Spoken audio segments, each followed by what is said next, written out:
소개드립니다. 100% 실화 전세 사기 웹툰으로 세입자들의 공감을 불러일으킨 카피라이터이자 웹툰 작가님 우리 루나 작가님이십니다. 아유 안녕하세요. 네, 반갑습니다. 안녕하세요. 반갑습니다.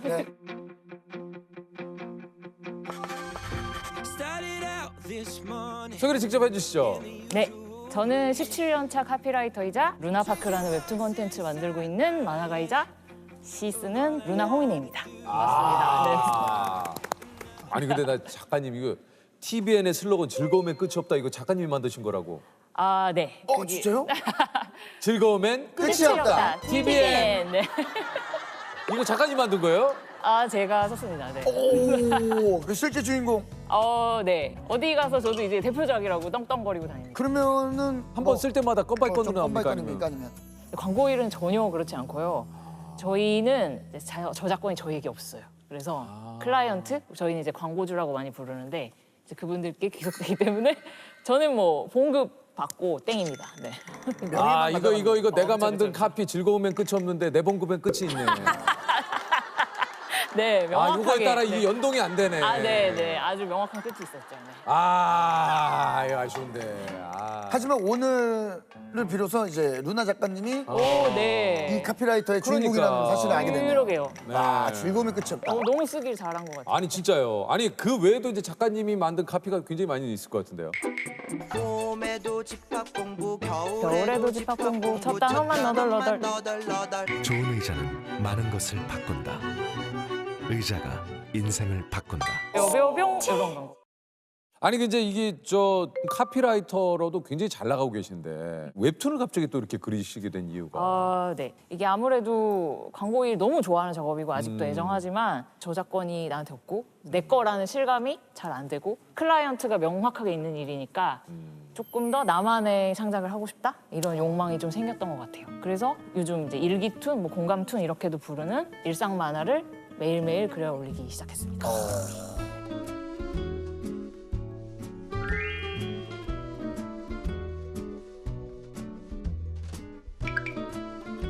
여기에 이제 작년에 그린 루나의 전세 역전이 전세를 생각하는 사람들이 꼭 봐야 하는 만화라고 네. 하면서 이게 화제가 됐다 그래요. 네, 맞습니다. 이게 어떤 내용인지 좀 소개해 주시죠. 그게 이제 100% 충격 실화 이런 말을 제가 앞에 붙였는데 네. 제가 이제 겪었던 일이고 이제 보신 분들이 처음에 이제 귀여운 그림으로 이제 알기자기 진행되니까 뭐야 이러고 보셨다가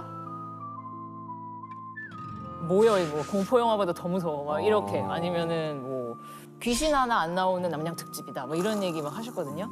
그래서 그게 어떤 일이었냐면 제가 어떤 집에 전세로 들어갔는데 한 달 만에 압류장이 날아오고 그리고 바로 경매 개시가 되고 그런 일련의 과정을 무려 3년을 제가 오우. 시달렸던. 아니 이게 보통 그 가끔 뉴스에나 뭐 이런 네, 그 맞아요. 프로그램에 네. 나오는 내용이 이런 내용이지 않습니까? 네네네. 저도 뉴스에서만 보던 일을 제가 당한 거죠.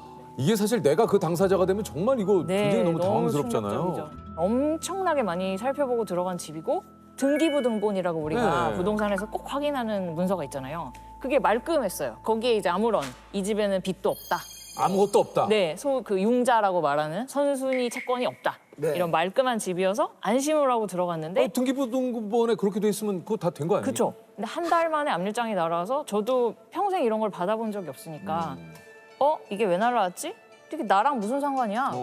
내 집 아니니까 그쵸, 이렇게 그쵸. 생각했는데 조금 이제 투소문하고 알아봤더니 이제 그 당시 임대인분이 송사에 얽혀가지고 돈 문제에 누군가가 승소를 해서 이제 우리 집을 건 거죠. 내 돈 내놔. 저는 뭐야 이런 일이 있네? 근데 제가 일단 확정일자도 받고 그 전입신고도 했으니까 선순위였으니까 괜찮겠지? 하고 있었는데 나중에 밝혀진 게 집주인분이 엄청난 고액 체납자였던 거예요, 세금에. 근데 그걸 알게 되면서도 그런 거는 등기부등본에 안 나오죠. 나와요. 네, 등기부등본은 전혀 알려주지 않고요. 근데 체납하셨다는 걸 알게 됐을 때까지도 내가 체납한 게 아니니까 이게 그렇죠. 아무 상관없다. 네, 별일이 아니겠지?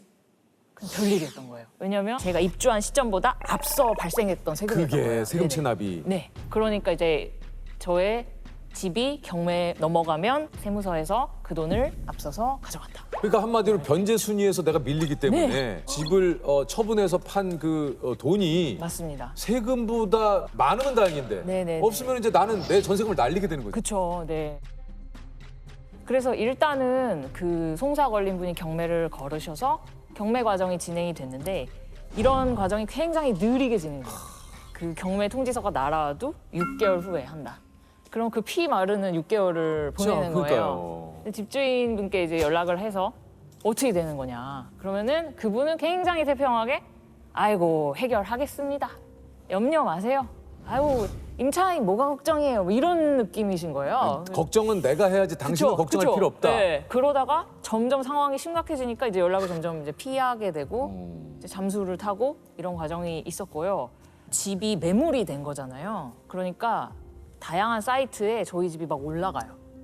뭐 어느 동, 어느 집, 뭐 경매 매물입니다. 이러면서 올라가고 저는 언제 이분들이 왔다 갔지 싶은데 우리 집 현관까지 막 다 찍어간 거예요. 문 앞에까지. 그리고 실제로 이제 퇴근하고 오면 집 앞에 뭐 모르는 분이 서 계시는 경우도 몇 번 있었어요. 경매 낙찰하려고 하는데 집 좀 보여주세요. 근데 저는 내가 내놓은 집도 아니고 지금 그럼- 이상한 일에 엮여 있는데 느닷없이 남을 들여서 우리 그러니까 집을 보여줘야 돼요? 보여주기가 어렵죠. 혼자서 어떻게 해야 돼? 나 어떻게 해야 돼? 이런 생각만 하면서 지냈죠. 네. 처음부터 이게 문제가 그러면 있었던 집이잖아요. 그렇죠. 네. 아니 그렇다면 그 집주인한테 뭔가 우리가 그 세입자로서 뭐 요구할 수 있는 건 없는 겁니까? 근데 이 모든 게 놀랍게도 그분들이 범법 행위를 한 건 하나도 없는 거예요. 세금 체납을 물론 했지만 나라에서는 이제 체납했으니까 집을 가져갈게. 이렇게 착착착 모든 게 법의 테두리 안에 일어나는데 뭐 제가 뭐 고소를 할 수 있는 것도 아니고 뭐 고발을 아무것도 할 수 있는 게 것도 없어요. 아니고. 네. 아 이거 진짜 꼼짝없이 너무 그 집에 사는 거죠. 너무 열받아 죽겠는데 진짜 이거. 아, 네. 집이 집 같지가 않더라고요. 네. 거기 있는 게 죄수 같았어요. 여기 같이 있는 사람.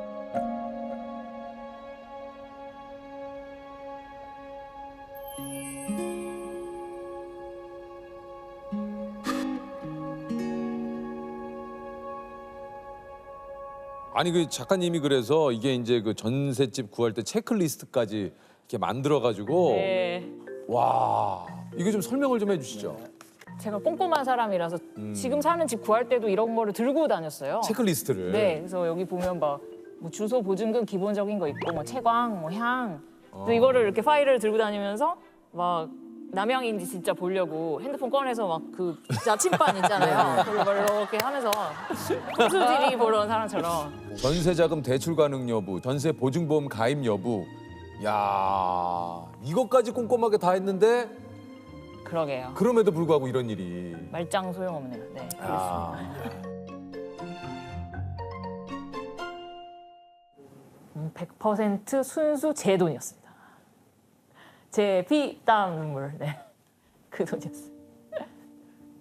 정기예금, 뭐 적금 이런 거밖에 사실 몰라요. 그래서 월급 받으면 모으고, 막 적금 들어서 모으고, 그렇게 이제 꼼꼼하게 이제 일확천금 1도 없고, 그냥 모았죠. 햄스터처럼. 도토리 이렇게 이런 거 있잖아요. 그랬어요.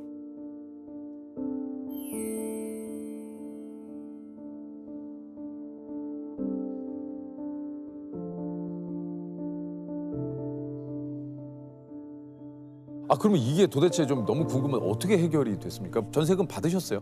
결과적으로는 이게 너무 오랜 세월을 끌어서 이제 만 3년이 되어가고 있는 시점에서 워낙 고액 체납이었기 때문에 계속 이자가 붙어가지고 점점 늘어나고 있었던 거예요, 체납액이. 그래서 눈덩이처럼 불어나서 나중에는 이제 경매 과정은 계속 홀딩을 막 하고 있었고 나라에서 이거는 더는 못 봐준다. 세금 내! 이러면서 그걸 공매를 걸어버렸어요.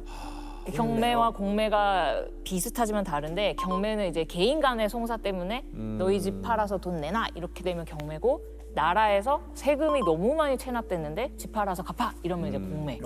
저는 그때도 너무 깜짝 놀란 게 이제는 이제 뭐 더 놀랄 일이 없을 줄 알았는데 집에 또 뭐가 날아와 있어. 그래서 보니까 공매에 넘어간다는 거예요. 이 집이 이제 공매에 넘어가는 네, 거죠? 아니 이미 경매인데 공매에 넘어가? 또 급히 찾아봤더니 경공매 동시 진행도 가능합니다. 아이고야. 그래서 이제 공매에 넘어갔고 근데 거기까지 사건이 치달으니까 이거는 도저히 더는 해결될 여지가 없다. 낙찰을 받을 사람이 이미 없는 상황이었어요. 왜냐면은 이미 체납한 세금이 이만큼이고 제 보증금이 이만큼인데 집값을 넘어서고도 남은 거예요. 그리고 이 집을 누가 사겠어요?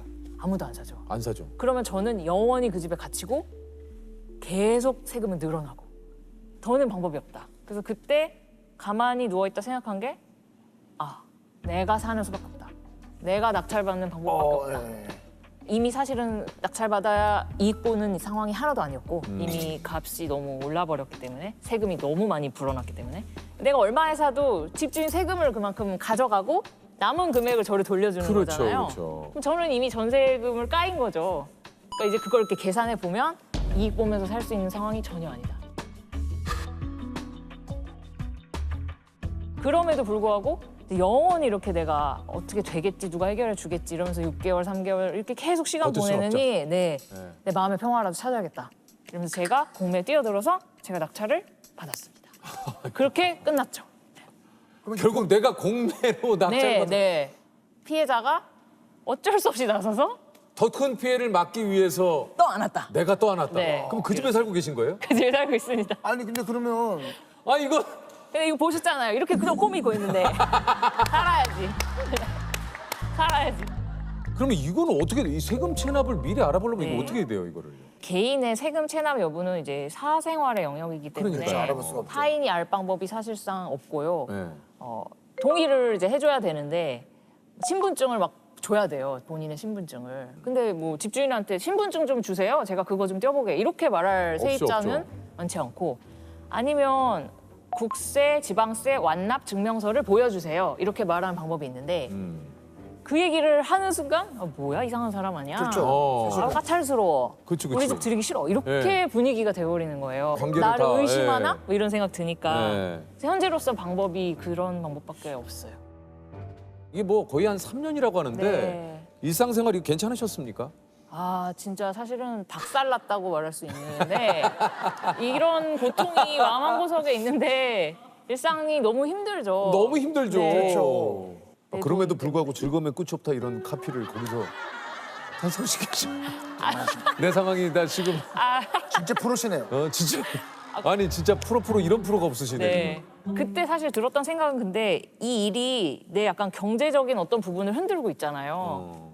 경제적인 거 흔드는 것만으로도 열받는데 내 뭐 커리어, 뭐 내 마음, 내 성격, 건강 이런 것까지 해치면 진짜 빡치겠다 이런 생각이 들어가지고 그것만은 지켜야겠다 이런 생각이 들어서 마음을 지키려고 되게 노력을 많이 했어요. 운동도 막 열심히 하고 막 울면서 데드 치고 막 이랬어요 그때. 그리고 그 괴로움 울면서 대들을 쳤어요. 네. 그런 크라잉 데드다, 크라잉 데드. 네, 그랬습니다. 결국 그 집의 진짜 주인이 이제 그 작가님 네. 되셨는데 어떻습니까? 내가 이제 세입자로 계속 누웠던 그 집과 네. 집주인이 돼서 누운 그 집은 좀 다르던가요? 자는 날? 그 집문서라고 소위 말하는 등기 권리증 그걸 딱 들고 집에 딱 들어서는데 여기 이런 집이었어? 햇살까지 다르게 느껴져. 냄새도 달라 막 그런 내 느낌? 집이니까. 네, 정말 전혀 다르게 느껴졌고 제가 이제 그 전에 그 3년 동안 시달리면서 사실은 집이 아니라 거의 게스트하우스, 숙소처럼 생각하고 살았어요. 언제 쫓겨날지 모르는 상황이었기 때문에 소파를 사고 싶은데 내가 언제 쫓겨날지 모르는 뭐하러 그걸 그냥 사? 방바닥에 그렇죠. 있고 네. 그렇게 되고 심지어 그때 이제 두루마리 휴지 같은 거 보통 대량으로 사잖아요. 네. 맨날 6개짜리를 산 거예요. 왜요? 언제 나갈지 언제 모르- 쫓겨날지 모르니까. 근데 이제 내 집이 되고 나서는 이제는 마음껏 사도 되네? 정해놓고 있어도 되니까. 네, 그래서 두루마리 휴지 막 뭐 무표백 막 재생지 막 종류별로 30개씩 막 사고 네, 아주 행복하게. 네.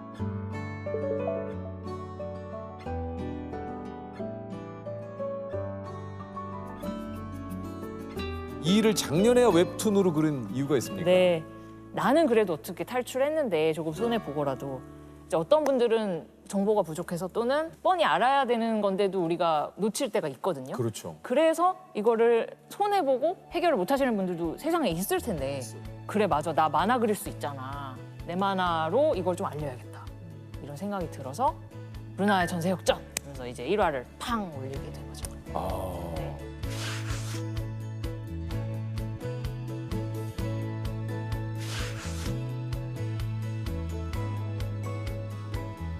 저는 이제 하나의 전세 사기 사례밖에 몰랐는데 그거 말고도 세상에는 아니 어떻게 머리를 이렇게 쓰나 싶은 수많은 전세 사기 수법들이 있더라고요. 어떤 수법들이 있어요? 이제 가장 이제 좀 대표적이라고 할 수 있는 게 깡통 전세 이런 말 좀 요즘 들어봤어요. 많이 깡통 들어보셨죠? 전세. 예. 그게 깡통 전세가 뭘 의미하냐면 일반적으로 집값이 있으면 전세금이 한 80%선, 60%뭐 이래야지 이게 말이 되는 거잖아요. 근데 이게 뛰어넘는구나. 뛰어넘거나 같은 금액이거나 이러면 이제 집이 깡통 전세. 왜냐하면 집주인은 자본금 하나 없이 그 집을 손에 넣은 거잖아요. 이런 집 문제가 터질 확률이 굉장히 높죠. 아, 그러니까 경매에 전세금으로 집주인이 집을 산 경우는. 네네네. 나와 계약하는 사람이 이 집값 얼마예요? 그 말만 믿지 말고 내가 시장 조사를 좀 공시지가도 찾아보고 알아봐야 되는 주변에 다른 부동산도 좀 둘러보고 어플도 막 뒤져보고 해서 이 집값이 이 사람이 말하는 게 맞나? 그 신빙성을 좀 내가 체크를 조금 해야 스스로 되는 체크를 좀 해야 돼요. 네, 그런 방법이 있고요. 이제 또 이제 법에 약간 맹점을 노린 부분이 우리가 전세로 들어가면 전입신고 확정일자라는 걸 받잖아요. 네, 그렇죠. 그러면 이제 세입자의 권리가 보장되기 시작하는데 그게 신고한 다음 날 이 길부터 그 권리가 발동이 되거든요. 제가 오늘 전세에 들어가도 내일부터 그 하루를 그 틈을 타서 대출을 받아버리는 거예요. 집담보로. 그러면 나는 분명히 등기부등본 깨끗해서 들어갔는데 용자가 생겨버렸네? 내가 후순이네? 이렇게 돼버려요. 이야, 진짜 대단하다. 입이 떡 벌어지죠. 네. 이거를 그러면 이런 사기를 안 당하려면 어떻게 됩니까? 일단은 기본적으로는 등기부등본 확인하고 전입신고 확정일자. 많이들 이제 상식적으로 알고 계시는 부분. 그건 정말 무조건 해야 되는 일이고요. 계약서에 특약을 넣는 방법이 있다고 하더라고요. 예를 들면 내가 들어간 날 혹은 다음 날 뭐 일주일까지라고도 하시는 분들도 계시다고 하더라고요. 그 사이에 대출 안 받는다. 이 집을 담보로. 만약에 등기부등본에 그 사이에 대출로 인한 변화가 있을 시 계약 무효로 무효가 한다. 된다. 그런 이제 특약을 넣는 방법이 있다고 하더라고요. 이건 충분히 집주인한테 요구할 수 있잖아요. 이 말이 어려울 수도 있지만 부동산 공인중개사분께 말하면 그분은 전문가라 딱 아세요. 이거를 활용하시는 방법도 있습니다.